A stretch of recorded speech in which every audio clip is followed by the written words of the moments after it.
దేశం పరువు ఢిల్లీలో పోయింది. దేశపు రాజధాని ఢిల్లీ. అలాంటి ఢిల్లీలో కరెంటు సప్లై అన్నటువంటిది కొరత. సరే, కరెంటు కోతలు అప్పుడప్పుడు వస్తుంటాయి అనుకోవచ్చు, కానీ అంతర్జాతీయ విమానాశ్రయం ఢిల్లీ అంటే ప్రపంచంలోని అన్ని దేశాల వాళ్ళు వస్తూ ఉంటారు. ఇక్కడి నుంచి ప్రపంచంలోని అన్ని దేశాలకి పోతూ ఉంటారు.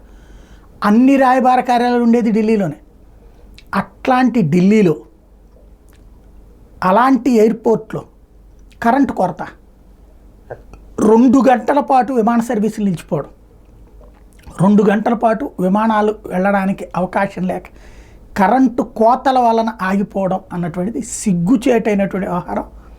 అసలు దీనికి కారణం ఎవరు? రాష్ట్ర ప్రభుత్వమా, కేంద్ర ప్రభుత్వమా, విద్యుత్ శాఖ?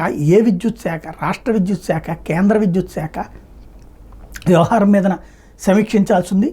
దేశం పరువు మాత్రం అంతర్జాతీయంగా పోయిందని చెప్పాలి. ఒక దేశ రాజధానిలో ఈ పరిస్థితి అంటే